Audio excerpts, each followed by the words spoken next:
बढ़ती गतिविधियां। भगत सिंह और राजगुरु को कलकत्ता पहुंचाने के बाद चंद्रशेखर आजाद वापस आगरा आकर झांसी जा पहुंचे।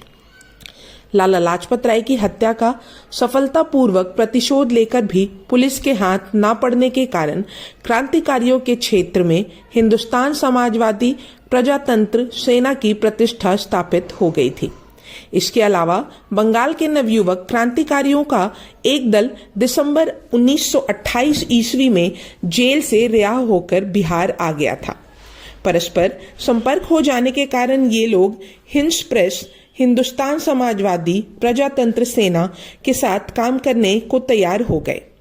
हिंदुस्तान समाजवादी प्रजातंत्र सेना को एक ऐसे आदमी की सख्त आवश्यकता थी जो बम बनाना सिखा सके। कलकत्ता में भगत सिंह की यतीन्द्र दास से भेंट हो जाने से यह समस्या भी हल हो गई। यतीन्द्र दास ने भगत सिंह को गन कॉटन बनाना सिखाया।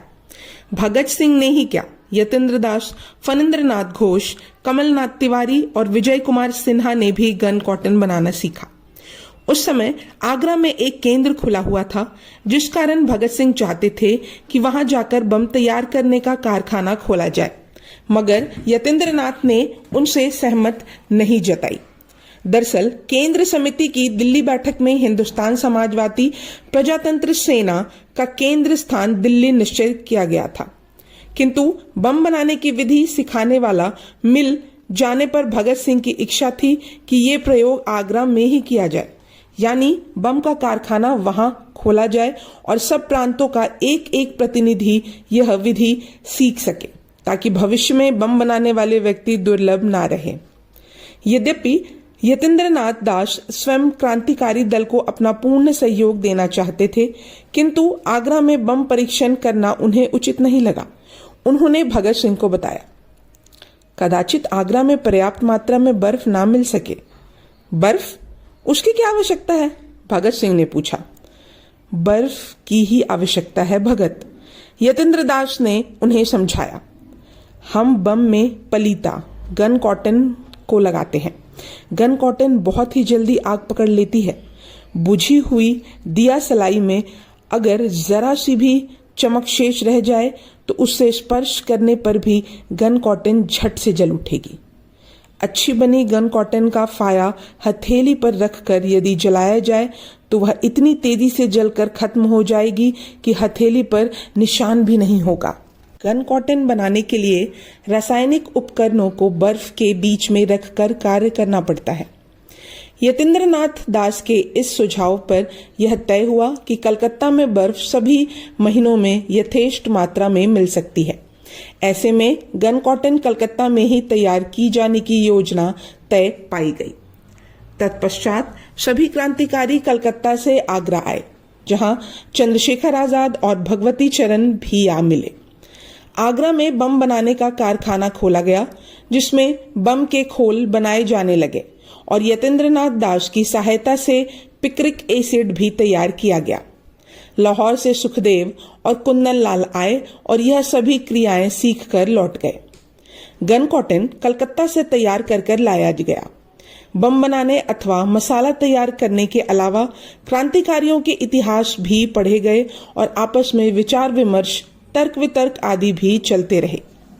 साथ ही चंद्रशेखर आजाद सभी सदस्यों को एक एक करके बुंदेलखंड की घाटियों में पिस्तौल, रिवॉल्वर और राइफल चलाने का अभ्यास कराते रहे।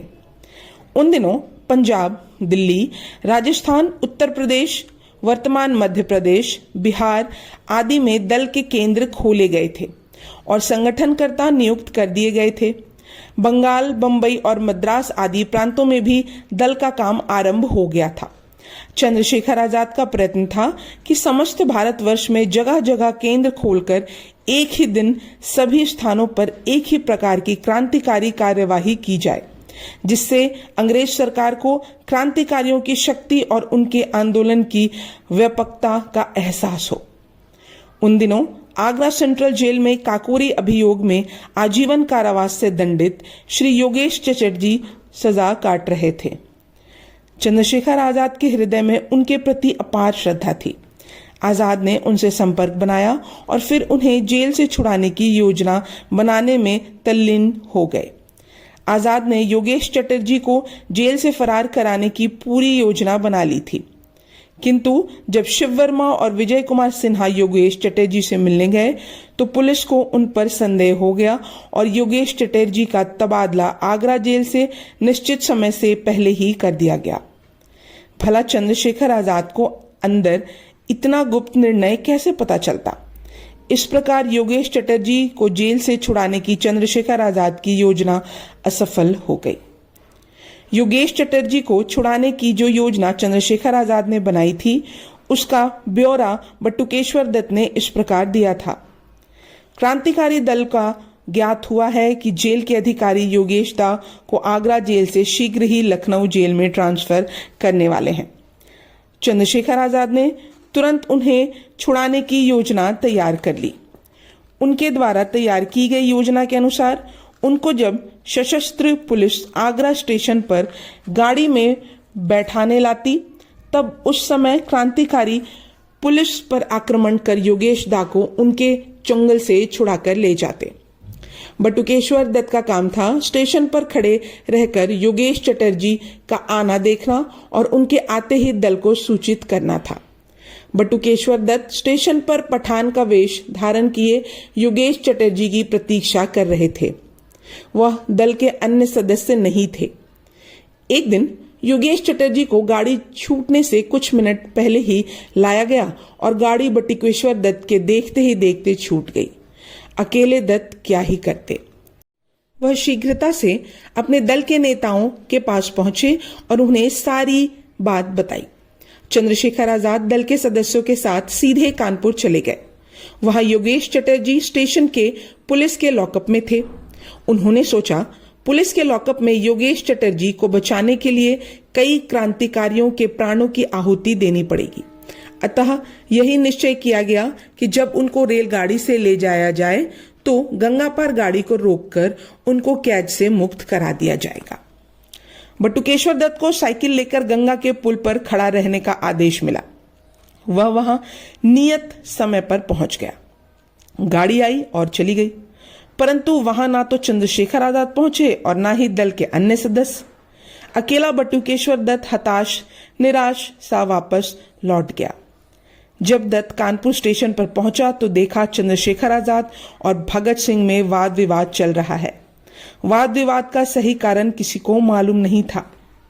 योगेश चटर्जी को जेल से रिहा कराने की एक नहीं दो बार योजना बनी, किंतु दोनों बार का योजना पर अमल नहीं किया जा सका।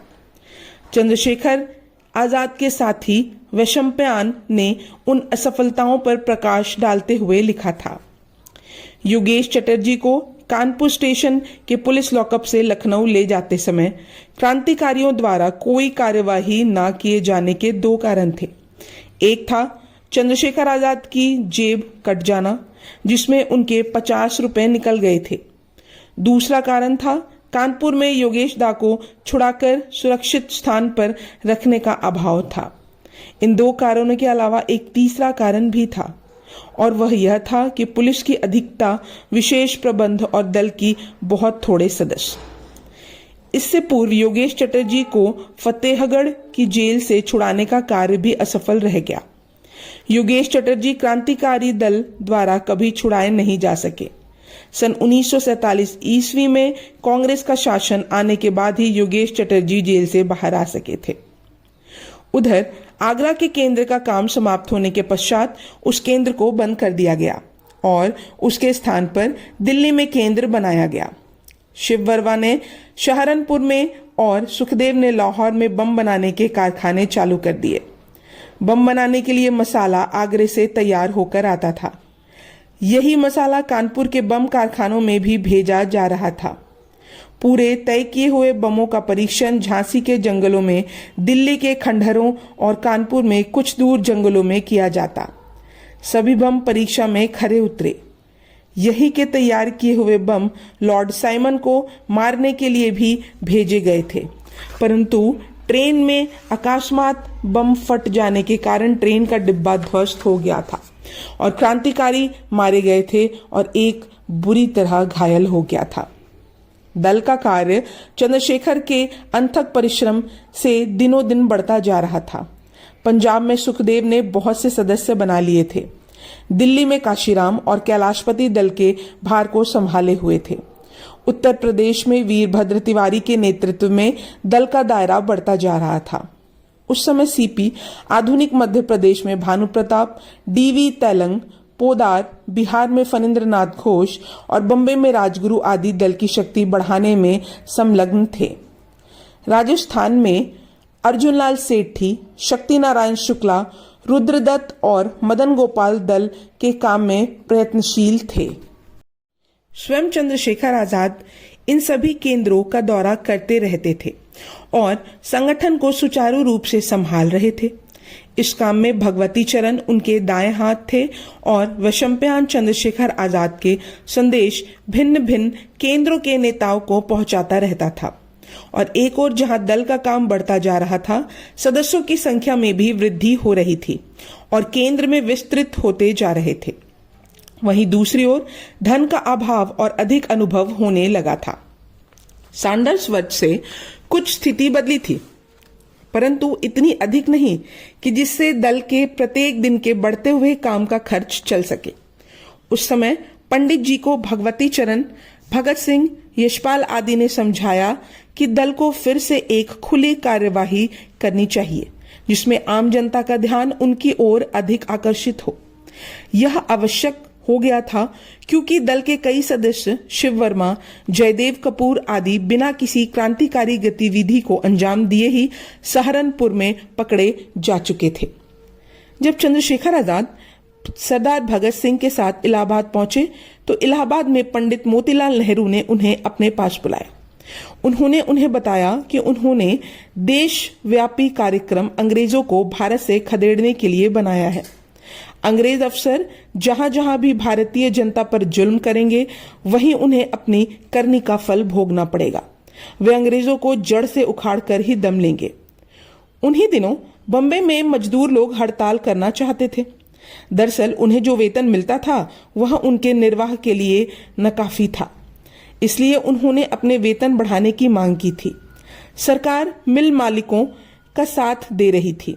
उनकी मांगों का समर्थन करना दूर की बात थी, वह मजदूर को दमन करने को तैयार बैठी थी। ब्रिटिश सरकार ने मजदूरों के दमन के लिए पब्लिक सेफ्टी बिल पास करने का निर्णय लिया था। यह पता चलने पर कि क्रांतिकारी दल के नेताओं ने सरकार को भयभीत करने का निश्चय किया, जिससे वह पब्लिक सेफ्टी बिल पास ना कर सके। चंद्रशेखर आजाद और भगत सिंह ने इस बिल का जमकर विरोध करने का निर्णय लिया। यह भाग यहीं समाप्त होता है। अब हम अगले भाग में जानेंगे असेंबली बम कांड के बारे में। तब तक के लिए धन्यवाद।